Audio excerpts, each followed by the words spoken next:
Здравствуйте! Вы на моем рукодельном канале, с вами Любовь. Сегодня покажу, как из остатков джинсов сшила теплые удобные тапки. Использовала остатки джинсов с карманами. Согласна, применение неожиданное, но я люблю экспериментировать. Получились прочные, практичные и, на мой взгляд, стильные домашние тапки. Недавно я шила чуни, они больше подходят для людей солидного возраста. Сегодня более молодежный вариант. Начну с выкройки. Построение этой выкройки я увидела у Алексея Захарова. Сделала и сшила меховые тапки. Выкройка простая, подходит для широкой стопы. На ее основе сегодня буду шить тапки. Для построения выкройки понадобится стелька. Можно взять готовую или обвести свою ногу и придать ей форму. Я буду использовать готовую стельку. С каждой стороны наметила середину. Беру лист бумаги и обвожу стельку. Намечаю середины. Поворачиваю стельку, совмещаю центры и обвожу по контуру еще раз. Соединяю центры и делю расстояние пополам. По внутренним контурам провожу линии через всю длину. Идут они немного под наклоном. В сторону от намеченных линий откладываю высоту тапочек, это 5-6 см. Хорошо, когда можно выбрать размер на свое усмотрение. Через намеченные точки провожу линии. Беру стельку и при помощи задней части оформляю вырез тапочка. Совмещаю центры и оформляю внешний срез тапочка. Для лучшей посадки уберу по 1 см на верхнем срезе, так тапки будут лучше держаться на ноге. Для наглядности обведу готовую выкройку маркером. Если у вас есть подобная выкройка, строить не нужно, просто воспользуйтесь готовой. Теперь немного помоделирую. Удлиню боковые части на 3 см. Шить я буду из джинсовой ткани, она не тянется, и это нужно учитывать при моделировании. Провожу вспомогательные линии. От задника откладываю 5 см. Остальное расстояние делю пополам. Откладываю 0,7 см и соединяю вогнутой линией. Может, вы замечали, при пошиве тапок в этих местах образуются складки, как ушки. Для трикотажных тканей это не критично, все выравнивается за счет натяжения.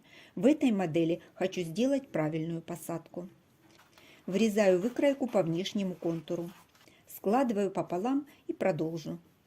Верх тапка будет из 2 частей. Сделаю вход в тапок более закрытый. Добавлю 2 см. От вертикальной линии в сторону отложу тоже 2 см. Соединю намеченные точки плавной линией. Отрезаю полученную деталь. По вертикальной линии сделаю надрезы не до конца. Сдвигаю детали, накладывая их друг на друга на 0,5 см и креплю скотчем. Теперь можно вырезать боковые детали. Для лучшей посадки еще решила изменить верхний срез боковых деталей. Выкройка готова, можно шить. Подошва у тапок будет плотная. Для нее простегала заготовку из обрезков ткани. Как делать такую заготовку, я показывала. Кто не видел, ссылку оставлю вверху. Толщину можно регулировать на свое усмотрение. Вместо джинса можно взять кожу или ткань на ваш выбор. Стегала ромбиками на ширину лапки. Чем плотнее стежка, тем подошва лучше держит форму. Кладу выкройку в зеркальном отражении. Одна деталь левая, вторая правая. Обвожу по контуру. От линии с внутренней стороны проложила строчку зигзаг. Так соединятся все слои и работать будет проще. Вырезаю по намеченной линии как можно ближе к строчке, чтобы сохранить нужный размер. Обязательно проверяю, чтобы стельки были одинакового размера. Из оставшейся стеганой заготовки вырезала деталь под пятку, она меньше размером на ширину припуска. При помощи двойного скотча закреплю ее на стельку. Сверху добавлю деталь с поролона, чтобы сделать переход незаметным. Всю эту конструкцию закрою тканью. Закрепила ее строчкой, отгибаю и закреплю сверху. По контуру на ширину припуска прошила зигзагом. И теперь срежу все лишнее. Подошва получилась довольно плотная, и я решила добавить ортопедический эффект. Это, скажем так, Профилактика от плоскостопия. Стельки готовы, и теперь можно перейти к основным деталям. Эту часть джинсов обычно выбрасывают или используют только карманы.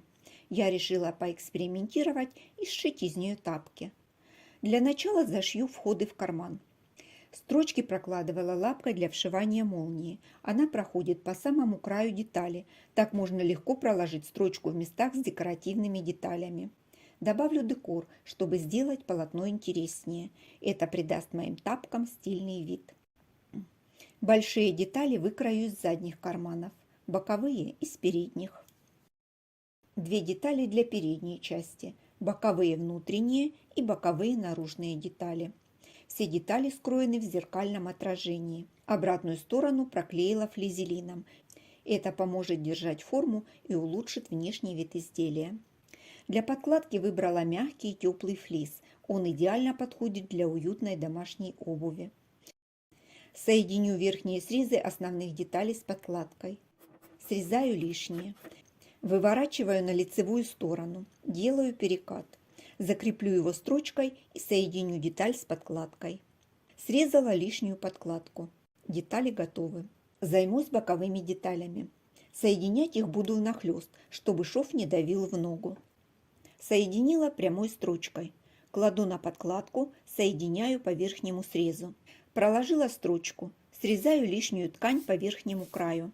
Флис – эта ткань не самая простая в работе, поэтому я решила не кроить из нее детали, а использовать метод, при котором сначала пришиваешь основную деталь к подкладке, а потом уже вырезаешь.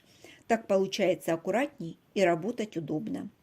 Стык боковых деталей закрою декоративной тесьмой. Вверху сделаю петельку. Тесьму пришила только к основной детали. Делаю перекат и соединяю основную деталь с подкладкой.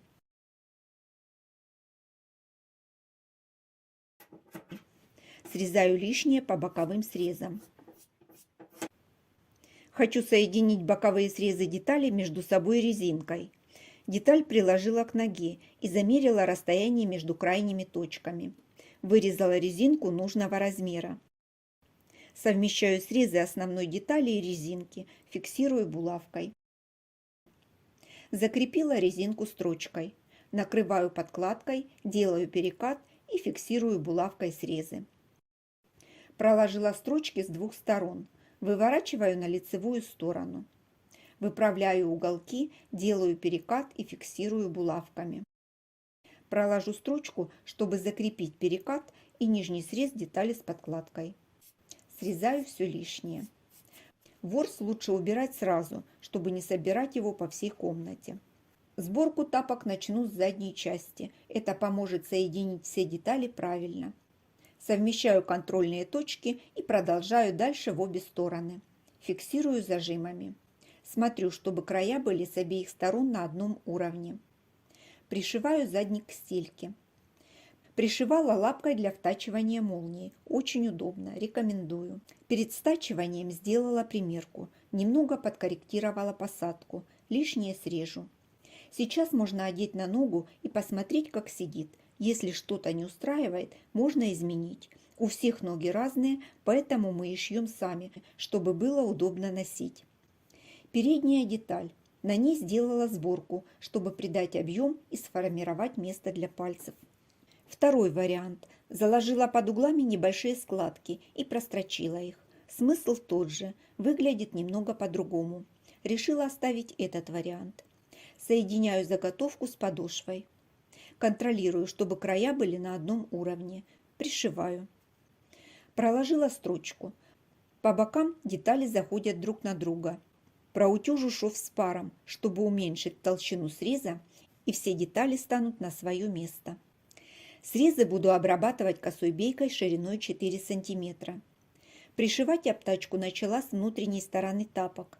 Край подогнула и пришила по всему контуру. Во время стачивания бейку сильно не натягиваю, чтобы не деформировалась подошва.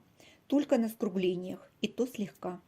Припуски нужно подровнять до одного размера, чтобы обтачка смотрелась красиво. Огибаю срез обтачкой и пришиваю ее вручную.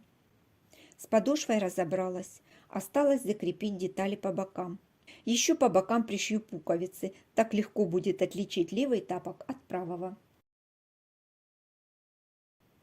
Боковые срезы наружные и внутренние пришила вручную.